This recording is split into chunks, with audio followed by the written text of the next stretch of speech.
Hello, everyone. Welcome back to our panel, Smart Businesses, Smarter Domains, New Wave of Digital Brands. Today, I have opportunity to speak with excellent experts in this field, Mr. Christian Hansen, Mr. Csaba Boder, and Dusan Popovic. So we already heard the introduction for this topic. Basically, today we will speak about connection between brands and domains and how it matters in digital world. So I will start with the question. Usually when we speak about domains, it is technical formality, but can it be a strategic decision for a brand to decide which domain to use? Mr. Christian. Thank you very much, and thank you for giving me the opportunity to speak here in Serbia. What a beautiful place, and I hope that the introduction said something really nice about me. How does it become a strategic decision? If you do not care about the data and your customers' data, the search patterns, so if they buy stuff from you or if they use your site for something else, then it's not really important. But if you do have a say in this, and if you want to have understand the customers and your visitors' patterns, it is paramount to have a domain name. A good example of this is, for example, if you know the story about Nike and Amazon, they decided to withdraw completely from Amazon because they learned that Amazon knew more about their customers and their habits and could, by that way, point them to other vendors instead. So if it's important to you to understand your customers and keep your narrative about whatever it is you do, sell, or provide, then a domain name is a very, very important strategic thing to have. And tell me, is there a difference between local brand and the global brand? Does it have the domain name? Does it have the same influence, or is there a difference? Well, it depends on what you want to do with your domain name. But if you're a small business, if you're a government, or if you're cultural or educational, I think that the local domain name is really important. It's like a proof of concept, a proof of acceptance up front. You know, you're talking to your local, your Danish government, your Danish institutions. So I believe that it's really important. Also, from a search point of view, to Google, it is geo-targeting automatically. So it's a very important thing. Mr. Csaba, Christian just mentioned SEO targeting. How local domains can influence decision making for customers and optimizations for brands on the local market? First of all, thank you again for inviting us and me to here. I'm really glad to be here. And if you just take into consideration that now that AI search and AI usage starting to increase and increase more, basically it started to increase the zero-click search, number of zero-click searches. It's almost reached 70% last year, where after somebody searches on Google, they never click. So if you consider that you will see that the only thing that these customers or potential customer will see is your domain name, not your content, not your logo, not your branding. It's just your domain name. And they will make a decision about what domains they see on the search results, what answers they get from the AI summary, and that one or two short sentences what they get as a summary from the content of yours. So basically, it's very important because local domain names usually signals trust, usually signals focus. It means for the customers basically that we are here for you. We are trying to service you in your language, in your legal jurisdiction, and if you just think as a customer, if you can decide from a generic global one or a specialized local one, what was made for you, statistically, they will choose in higher numbers the local one. Yeah, I have read, I think it's Stanford research that 85% of people already make some decisions or have a perception about brand according to the domain name and the website design. Connected with this question, tell me, usually some people think that having a social network is enough for some small brand. How having a domain can make a competitive advantage, and what is a benefit for a brand to have his own website and domain, not only social network profile? That's actually a huge and hard topic for CCTLD, because of course there are pros for only having social media presence.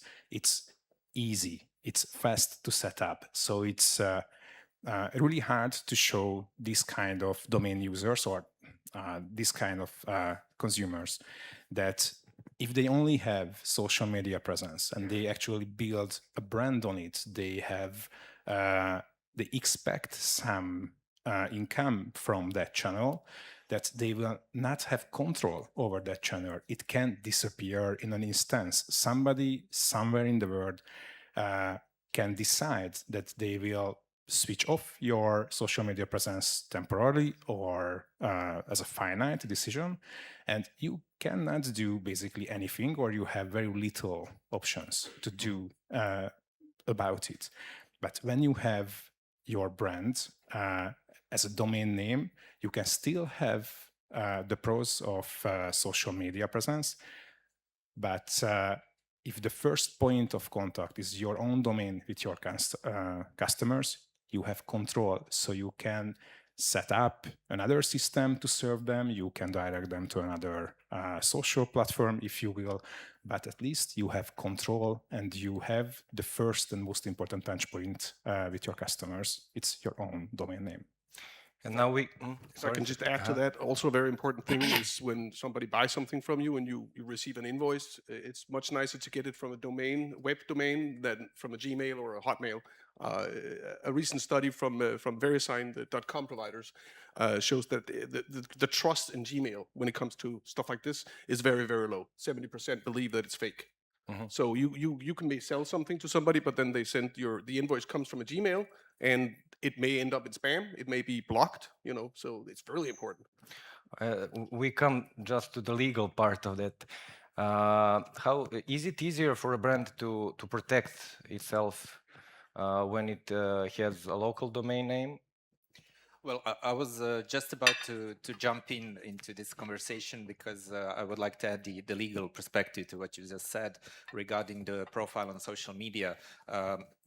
If you have only profile on social media, you basically depend on the social media operator, on their internal rules, and you can easily end up without your profile in which you invested a lot or years of building a reputation there. These social media companies are basically running their own parajudicial system. They have their own internal rules. You've all seen their copyright policies, trademark policies, and this is what they would enforce if there is a problem. So it's much easier for you to even to defend yourself if somebody else is trying to register similar social media names, profiles, if you are a trademark owner and if you are a domain name registrant. So the good legal advice would always be to have your local domain name registered as a first step, something that was said in the previous panel. This is really the best advice, to have your own local domain name, and then to start from there, registering international domain name, generic, and profiles on social media, but never skip this first step. And for this part of responsibility, if you are selling the goods, for example, if you have both the local domain and .com, who is responsible? Which jurisdiction is that if you're a company from Serbia? This would primarily depend on where do you sell the goods, not necessarily where the domain name is registered. But what also can be relevant is also are you targeting audience in a particular country using a particular language? Are the prices in particular currency, etc.? This could also be elements that will be taken into account. And I would add, it's not just about social platforms and .com as the most known and used generic TLD, but other CC TLDs. So you always see trends. And that was a trend, I would say, 8 or 10 years ago for .ly. Anything was ending like li. And I would be curious that how many people know and how many .ly users knew that when they sign up for a domain name like that, they basically are under Libyan law and Libyan jurisdiction and just trying to solve a problem or a dispute in a country's based on a country's law, but you are really not familiar of. I think it makes really hard. But it's the same with .io. It's Indian Ocean territory. It's in the middle of the ocean between Madagascar and India. And just imagine getting a dispute resolution process in place and trying to get somebody else to change their mind based on that law to benefit you. It's really hard. So I would add this, it's not just about .com and about social platforms. I think it's important to find that local TLD where your customers are and what basically with local TLD you will choose law jurisdiction. Are there any data that shows that people believe more to local domains than to global domains? Regarding, for example, for small brands and medium enterprises? I don't have data in that kind of detail, but what is already available for last year, .com is basically, it was shrinking like close to 3%, and CCTLDs of Europe increased by more than 10%. So basically, if you just see that high level of data, you could say that people are choosing more local names and they are letting the generic ones just to be deleted. Or, but I'm not sure that the data is on that level, but I can answer that question for sure.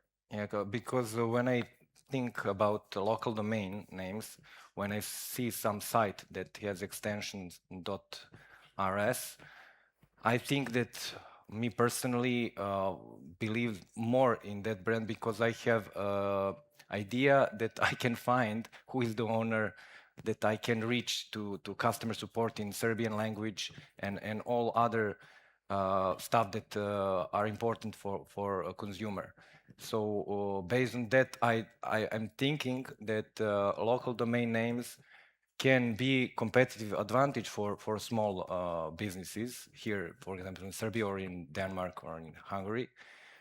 And my question is, can the choice of the local, for example, local domain name, can be part of brand identity?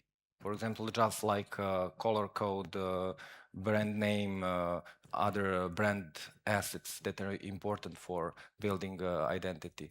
Can the mere name of an extension of the main, can it be the part of brand identity? I believe so, definitely. We have a huge discussion in Denmark. I guess we have that in most part of the world about fake news and where people get their information from. We have a national broadcasting company, and it's called DRDK, and it is the .dk is their brand. I mean, they see it as a brand. They would never change that. And people that search for news know that when they go to that source, it is it's the official. It's not a government source. It's the official. They are independent journalists, but they're funded by the government. It's a valid source. It's validated. So of course I can see that as a brand. The same goes for other things. But the .dk, as you said, it gives you a lead. As a customer, if you want to buy something, okay, it's in Denmark. It'll probably be shipped already tomorrow. If there's issue with the product, I can contact the customer service. I can send it back easier. And if there are disputes later on, there are local. The cool things about the CCTLDs is that we don't have to apply to the ICANN rules regarding fixing disputes. We have our own rules, and it's quicker, and it's in Danish, and it's way cheaper if something happens. Yeah. We are living now in the times with a bunch of deep fakes and fake news, and I believe that everyone are interested in the future of credibility for information for sites. Is it maybe the future role of the domains and the sites as a source of credibility? Because on the social networks you can find everything, and you don't know which thing to believe. So what is, in your opinion, what is the future for domains regarding credibility and trust? That's a complex question. What we expect will happen regarding in this AI paradigm shift period is that the domains as search engine optimization tool will morph into an identity, it's a provider as an identity, brand identity tool. So for the same reason what I just mentioned before, that this will be not just the first touch with your potential customers or users, but it will be sometimes, and many times, it will be the only touch with them. And other part of this equation is as more and more agents and AI tools searches the content on the web, they're trying to figure out what to trust, what to train their data on, and what not to use as search result or training data. And what we hear, but I don't have exact data on this, is that they are trying to select and prioritize that content that has structured data on it and has local relevance for the search topic. And it's not just means local CCTLDs, but it definitely prefers local CCTLDs and content that is well structured, and somehow they find it deemed credible. And if you put this together, that the consumers basically only see your domain name as that is the first point of identity, and they have to decide on that domain name in the AI search space. And if your data is actually used and presented to the users in these AI search tools, then it's definitely something, and we expect that this identity part of the domain name will be more and more important in the short and middle term. So now one of the challenges for brands is to adapt to AI development in that field. How can brands improve their visibility? Do we know how AI large language models work, how they choose which brand to put first in the search? Do we know how they work, or this is right now it's just guessing? For me, it's guessing. I think for that you are a better person to answer. But yeah, for me, it's just trying to get my knowledge and information from the same sources as most of us here. So I'm not an AI researcher myself. I cannot answer that. Yeah, because I read some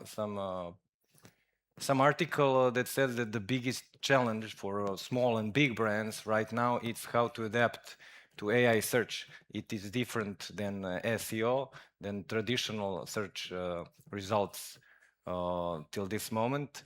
So basically, they're trying to crack the code, how to be mentioned first, how to make a difference in the market.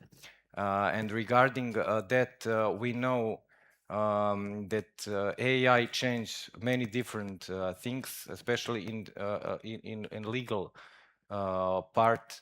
So the question for Dusan is how this AI search can influence from the legal perspective domains, and how AI development, does it change anything regard legal issues? Well, it does. It changes a lot, but we are still not aware of all the consequences. There is one aspect related to this ranking of your brand in the results. This is basically the old story, but now applied to AI searches, because this could be also a sign of could be an abuse of a dominant position of search engines. So we will probably face some cases in the upcoming years regarding that. And the way in which the brands are ranked should be clear to the brand owners. This should not remain black box.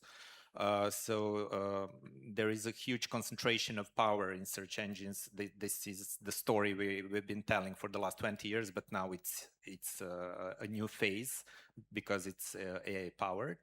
And related to the use of AI in the context of domain names, I would like to mention that now we could also use AI to invent a domain name, to create a domain name. So this is something which is happening. And this can be challenging legally from the perspective of intellectual property law. For instance, there was recently a court decision in Germany 2 weeks ago by a regional court in Munich related to the protection of a sign which was created by AI, copyright protection, which was rejected by the court because the court found that there is no sufficient human originality. So when you are prompting according to the court, that is not sufficient to prove that you actually created the result, because humans do not know exactly what will be the output of your following your prompt. So although the person in this case was prompting several times, it was not just like one simple prompt to create a sign. This was not found to be sufficient for copyright protection, but on the other hand, this could be sufficient for trademark protection, because in trademark law we do not make this point on this human originality. We can protect signs which are just distinctive, and you could argue that by using AI you can make a distinctive sign.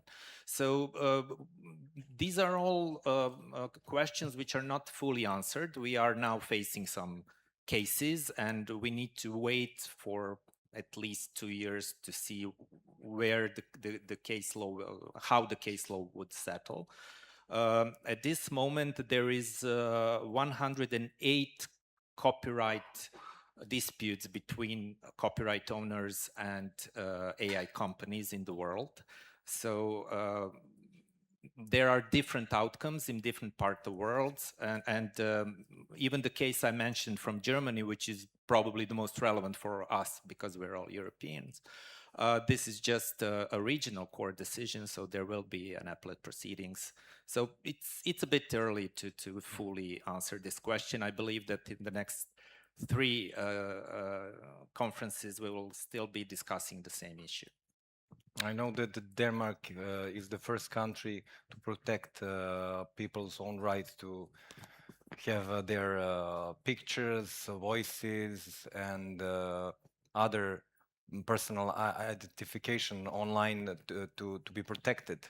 You can put a code, I think, on that picture, and to be forbidden for AI models to learn from your pictures.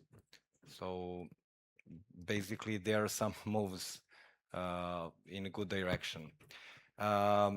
When we speak about disputes, how easier for a brand is to have a, let's say, to be protected on the local market when have a local domain than when it has some generic domain, for example, .com or .ai? I would say much easier and cheaper. because you would resolve this dispute either before a national court, which is not a good option, or before a panel, which applies alternative dispute resolution rules. So in most countries, like in Serbia, you have these national ADR, alternative dispute resolution rules, which are similar to those applied for COM, UDRP, but they are applied locally in local language by local experts, panelists, and this is much cheaper, of course. So if we discuss Serbia in particular, there is a commission established by RNIC, the Serbian CCTLD operator, and the Serbian Chamber of Commerce, which resolves these disputes. And this is done quite easily and efficiently. Normally, this dispute would last for 2 months only. So compare this to a typical court procedure, which is, let's say, 3 to 5 years at least. And it is enforced also easily by the local CCTLD operators. So this is why, especially small and medium-sized enterprises should always choose a national domain name. Christian, a question for you. How important for the public sector, for institutions or educational some companies is important to have local domain? Is it important for a digital infrastructure of the country, or is it just formality? Okay, you are from Serbia, you have to take .rs. From an infrastructure perspective, I don't think it's important, but from the perception by the end users, it's paramount.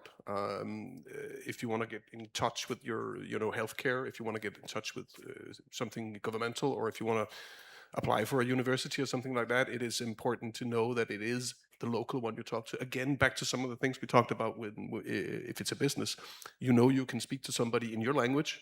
It's more transparent with the law. We have the same way of looking at the disputes in Denmark that you have in Serbia, pretty much. We have a board that is independent of us, but we work closely together with them. But the fact that everything governmental should be on the local domain name, including education, healthcare, I think that's very important for the end users. It's trust.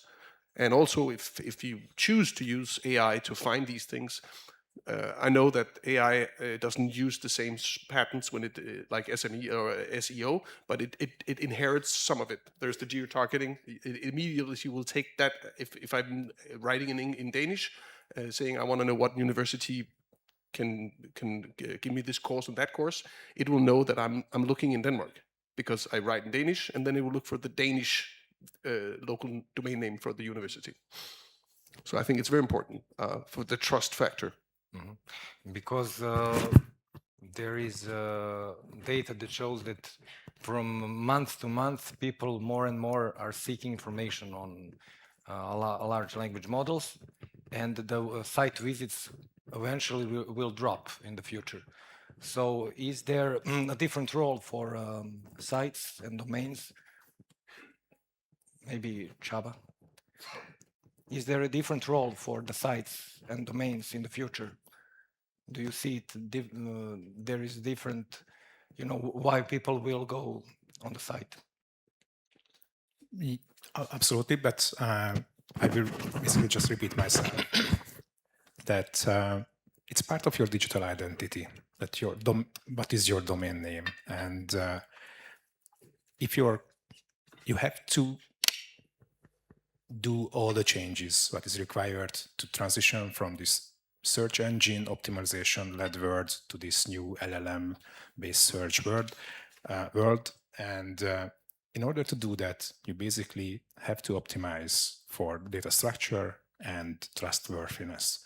And this is the part where actually a local CCTLD and a local TLD can help you, because if you start up a brand and you have legit content on the website, you will, what we heard as basically you will inherit kind of the basic trustworthiness of that CCTLD. That's what Christian mentioned also. So when you starting a new domain name and you start in a space where it's very low level of abuse, where it's known that local dispute resolution it is working, that this knowledge is known usually for search engines and LLMs also, that the content from that part of the web and the internet is usually more trustworthy. So what you can do is basically optimize for your consumers if they are locals in the local language. That's your best option, basically, to use the local TLD and build upon that with structured data and specifically creating content what LLMs and LLM search tools can use to put in front of your potential customers.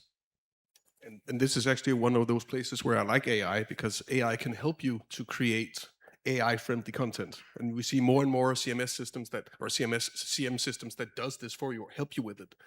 We're in that transition period for ourselves in .dk, because we know if our customers find us through AI, we need to be optimized to that. But you see more and more of these AI engines that help us create content that is friendly to the LLM searches, and that's a positive thing. Yeah. If I can just add something where we were like 2 minutes ago, I think it's important to mention this, especially to those who are, in the early days of starting their online business, and typically they do not anticipate all the legal issues that can happen, and typically people don't like lawyers and speaking with them. So thank you for having me here. I appreciate it. But the good and free advice would always be to do both. So not only register a local domain name, but also at the same time register a trademark before the national IP office. So this should always go together. All these disputes we are discussing and resolving before the commission I was just mentioning a few minutes ago, they are linked to the fact that somebody registered the domain name but didn't register the trademark, and vice versa. So this is something that should always go hand by hand, and this is not the same procedure. People tend to forget this.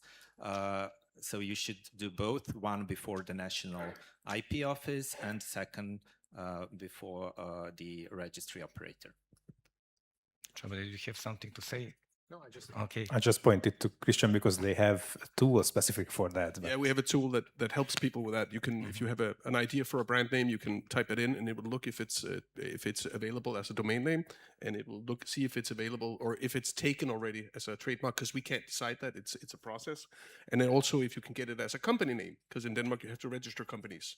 And we have national registries for these, so that's the thing. But to follow up on this, when you register a domain name, and considering that local domain names are basically very cheap, so if you have a brand that you perhaps have ambitions for, or you can see grow, it's an idea to register domain names around your own domain names. That could be with hyphens or different spellings or stuff like that, to make sure that nobody else leeches on your brand later on.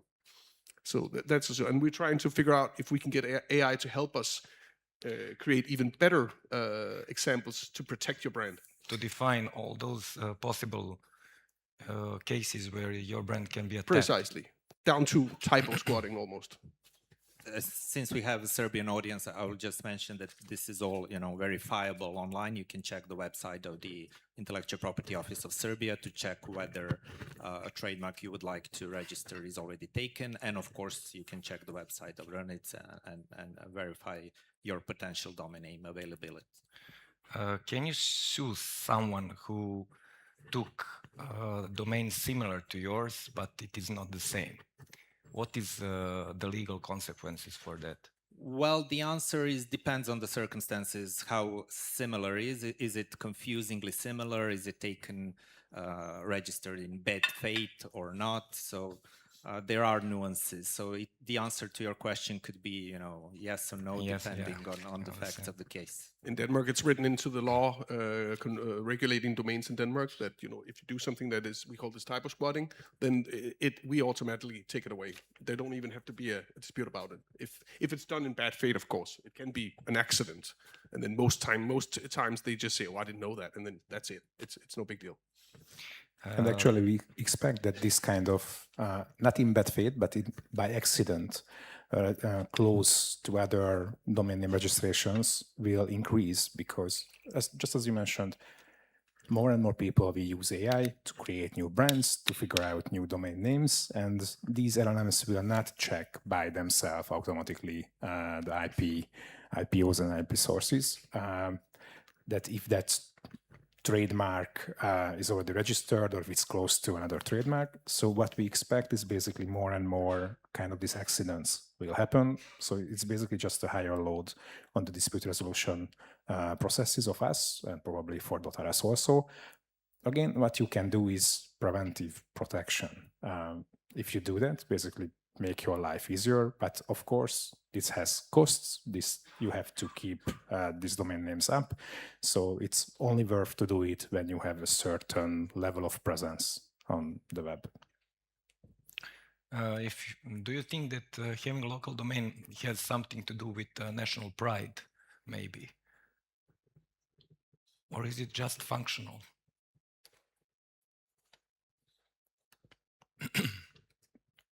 I believe so. It's like history of Europe and how everybody's really sticking to their own languages. I think this is in kind of the same mental category that this way you can emphasize your culture and the group you are part of it.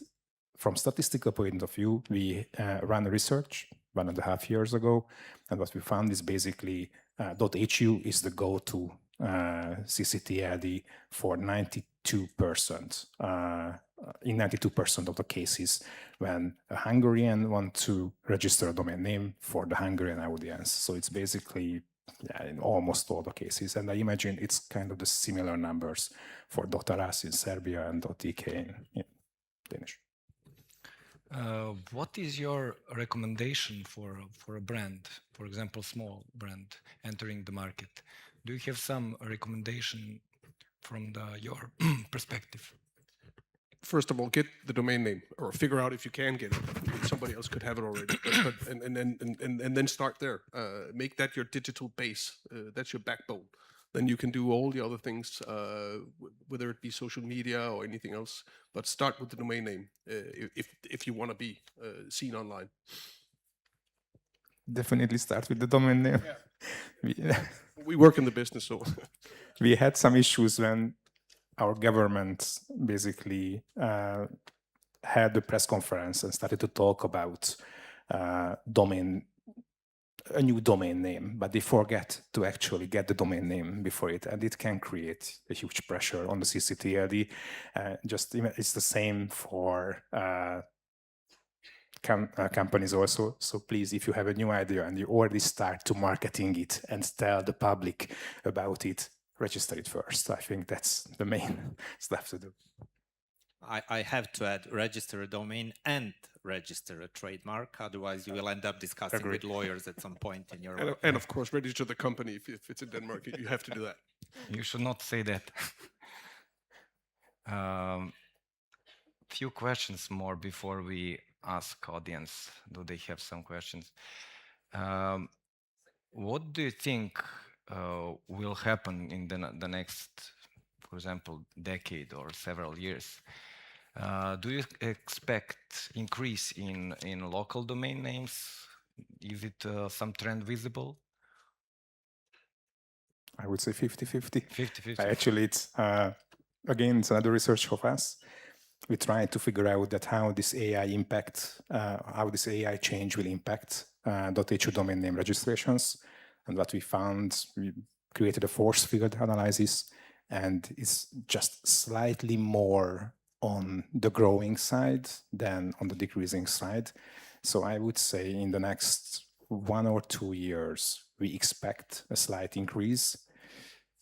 but after that time, I have basically no idea. I would expect stagnation and probably a stabilization phase after it. What we see, it's AI itself it's not the cause for just letting domain names away. So we probably will have the same number of domain names, but we don't see it as a force to have more and more domain names either. In Denmark? I think pretty much the same. There's a saying that all the good domain names are taken. I kind of disagree there, because you can always come up with something. But as long as we can keep the level and keep the market share towards com, I think that's a good thing. But we also have a geopolitical situation that can impact things.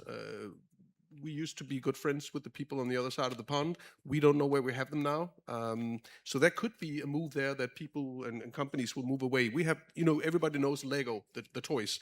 Lego has a .com site. They don't have a .da site or .dk site. I think at some point they will do that, because they know there is a geopolitical situation that is different now than just a few years ago. So if they take .dk, can they defend themselves better? What is that? Definitely. Yeah. I mean, we have the same rules for disputes and stuff like that, and the Lego is trademarked. They have the company, everything's in order, so they could get that. They've been established as a brand for a long time, so I'm pretty sure that if somebody has already bought Lego.dk and parked it, I think Lego has bought it and it's just parked. But I think they should move, and I think they will at some point move at least towards their customers in Denmark, because right now it's a .com site, and it's kind of silly from a Danish point of view. Yeah. So basically, I think that the rise or the fall of domain names is connected to economy. And security. If there is a good situation, good economic situation, more people will try to create businesses, and they will need more domain names in the economic. If the situation in economy is bad, I believe that there is stagnation.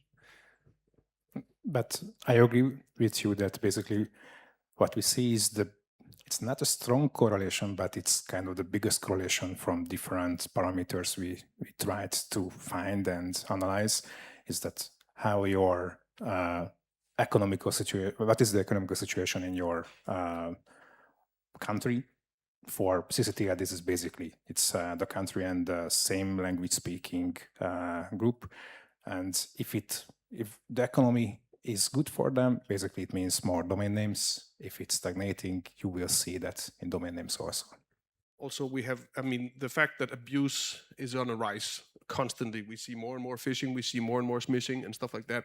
If a zone can brand itself as a safer zone, nothing is completely 100% safe, but safer than, let's say, .com, I think that will be a factor also, because that is a brand that both the company but also its customers knows that if you go in here, you're safe, your data is safe, your credit card information is safe, your orders are safe.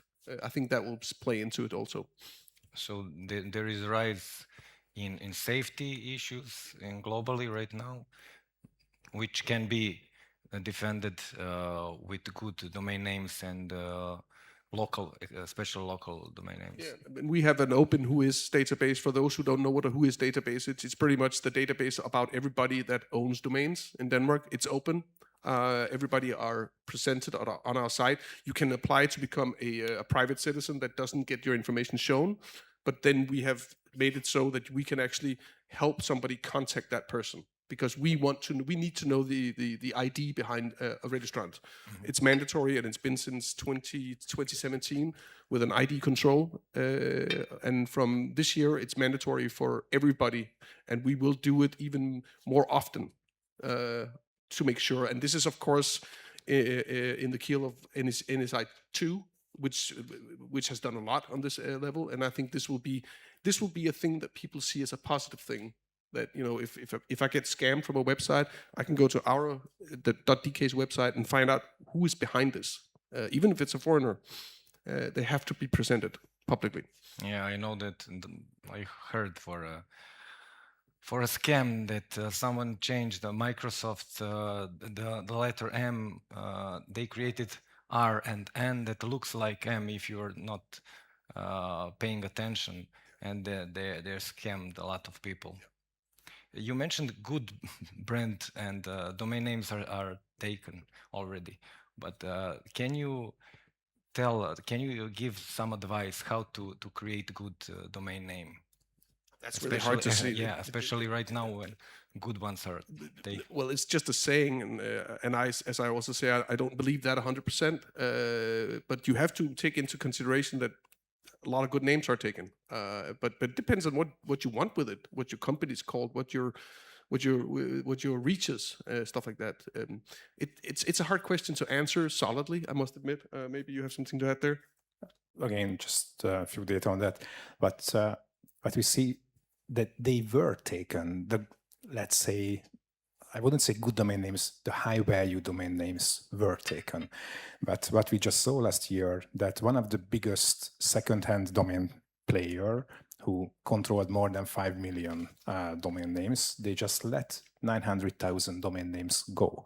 Because on the higher end of the segment, like what happened last year at chat.com or econ.com, that they are very, very high value domain names, but everything what is in the middle, they basically lost or starting to lose value because this paradigm shift, what is happening or started to happen now, you have more options to create a domain name. You can create more, a domain name that is more a digital identity, again, which I just mentioned plenty of times during this panel, and you don't have to be search engine optimized. You can be more optimized on what you are and what is your offer. It can be longer. LLM and LLM searches doesn't care about how long is your domain name, what is your content, and then you can choose basically not just that short kind of domain names, you have more options. So what we see is basically the numbers of the domain names will stagnate, but the structure of it will change. And in that regard, I believe this middle section of the second-hand domain market will decrease in price and new domain names will arise. Okay, thank you. Now we came to the part when we ask our audience, do they have any questions for our guests?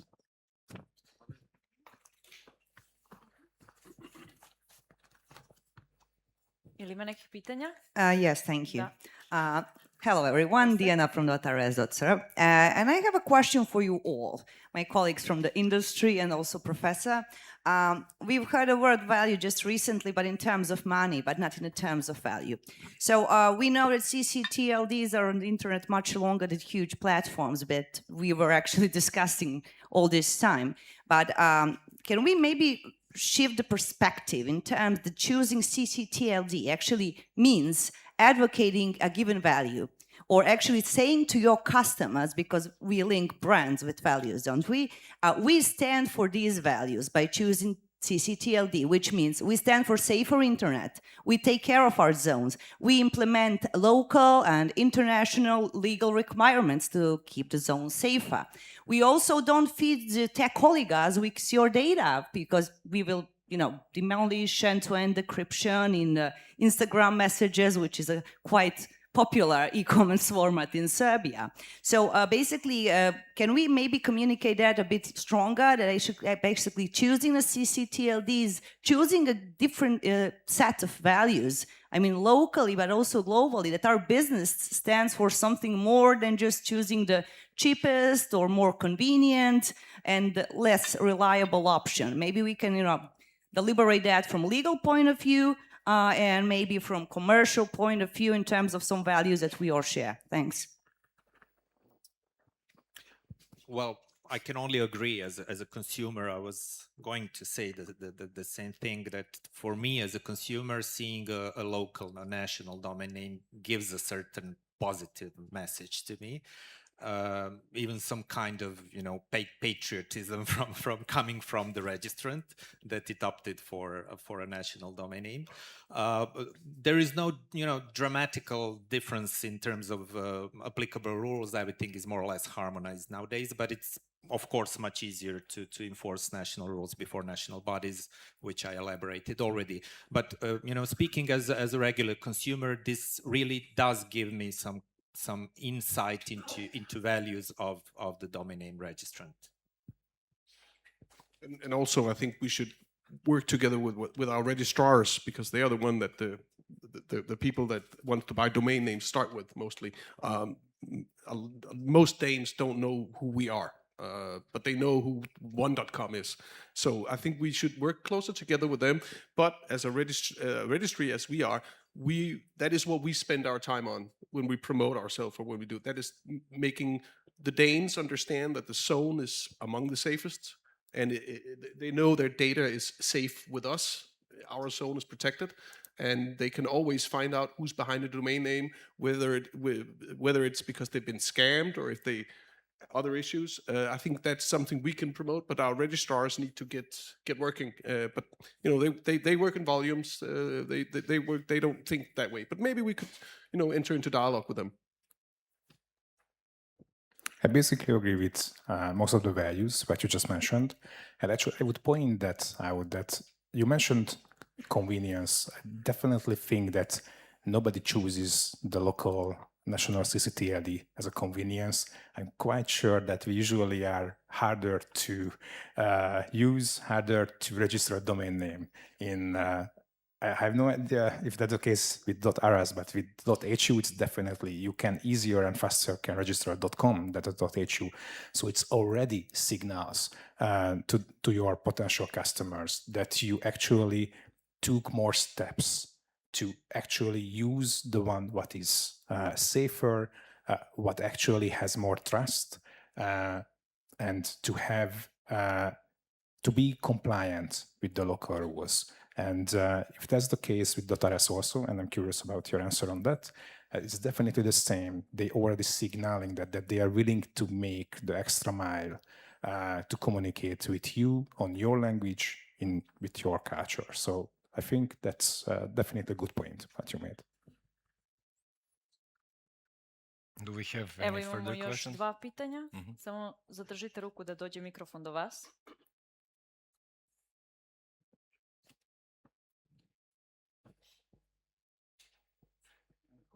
Well, first of all, thank you very much for interesting discussion. I'm Igor Mocna. I'm an IP lawyer. I'm a UDRP panelist, and I also represent complainants and respondents in domain name disputes. So my question, actually to all of you, to anyone who wants to answer, and it's about secondary market in domain names, something that you touched upon briefly in the end of the discussion. I'm talking about domain name investors. It's one of the group of businesses that we haven't really discussed much, because we talk about businesses choosing between GTLDs and CCTLDs, and domain name investors are considered like legitimate businesses unless they target a specific brand. But I'm not talking about bad guys who buy Lego.something or Coca-Cola.something and try to sell it to Lego to Coca-Cola. I'm talking about people or businesses that buy maybe generic dictionary words or acronyms that have multiple meanings and they have multiple potential non-infringing uses. And domain name investors are widely accepted as part of the domain name community. They're stakeholders, as we say at ICANN. And but when we talk about domain name investors as business, as legitimate business, they usually deal with GTLDs, and there are very few CCTLDs attractive for domain investors. Maybe there are some exceptions like .ai or .me.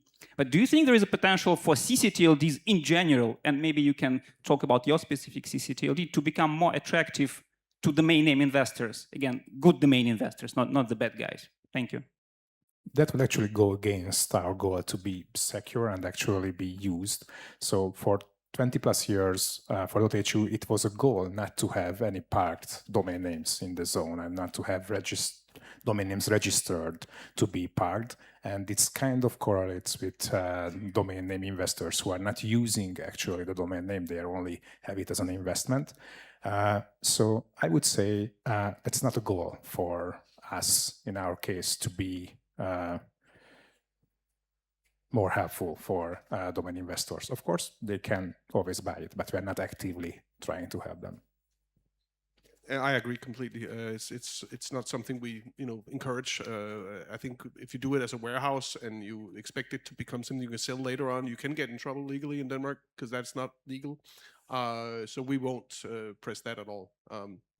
We call it warehousing, and we don't accept it. So, or a super registrant sometimes, because but if they just buy it and park it, I don't think we worry too much about it until it becomes an issue. I agree with you. This could be a topic at the Montenegrin conference. One Čini mi se question da more. imamo Yeah. u četvrtom redu. Četvrti red sredina.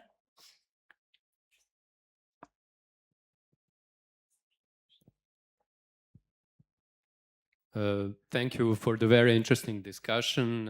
I'm Vladan Petković. I'm also a lawyer who managed to sneak into this conference. I have one question which is a bit broader than the domain topic itself, but it's connected to smart doing business. So it goes firstly to Professor Popović, but also any other panelists who would maybe like to comment. Professor, do you maybe have some suggestions for somebody who plans to start his own business? He has some business idea which is connected to developing a certain software, but the software itself hasn't been developed yet. Can he in any form or way protect from the point of intellectual property protection his business idea? Thank you. I'm sorry, I don't see anyone in the audience, so I'm not sure where to look exactly, but I heard you.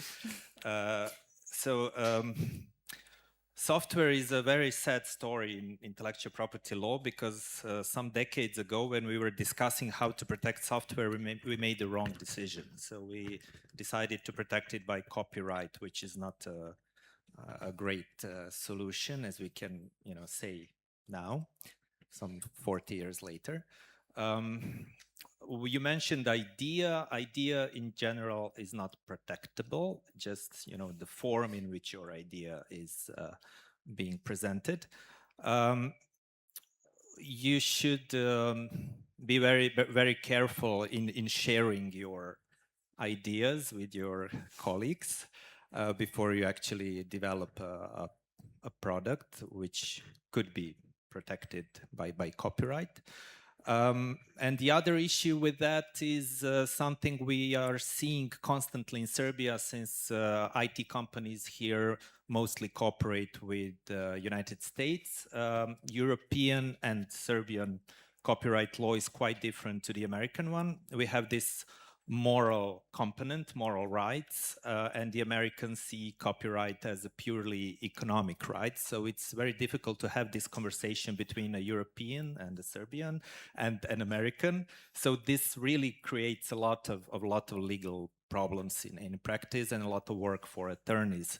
But since this is being streamed, I will stop here. If you like, we can discuss this issue afterwards during the break. Thank you. Mislim da nemamo više pitanja iz publike, koliko ja vidim. Aha, eno neko maše.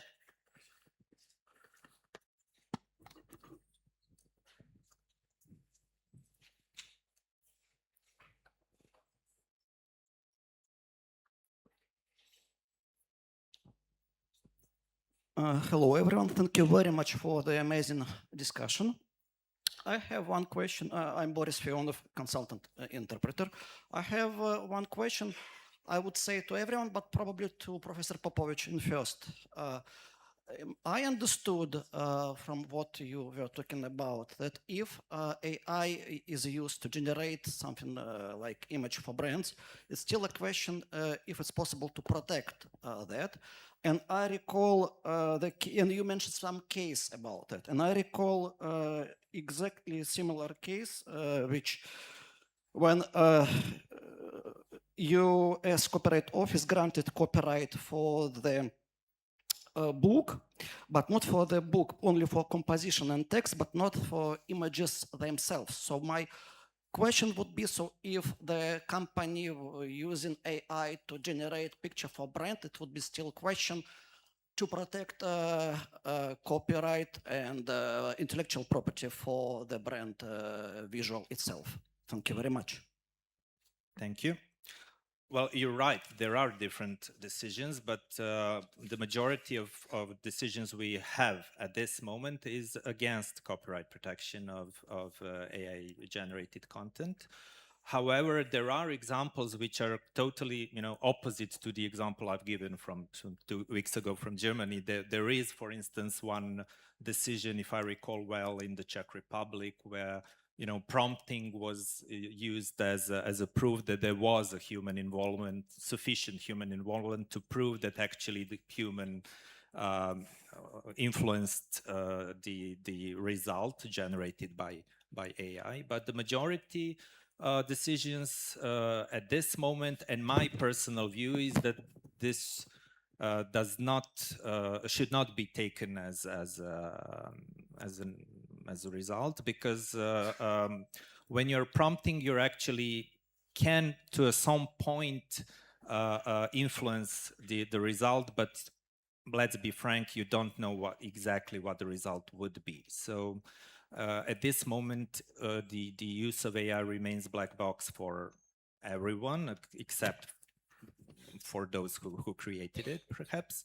But for you as a user, I don't think that you are controlling the process sufficiently in order to say that you actually had the final, the determinative touch to the result. But this can change, and the case law could also take some other direction. So let's discuss this once again in 2 years. Ok, mislim da je to što se tiče pitanja. Svakako nemamo više vremena, probili smo agendu. Thank you, gentlemen, again. A mi sada Say hello možete. to our guests. I hope that you enjoyed.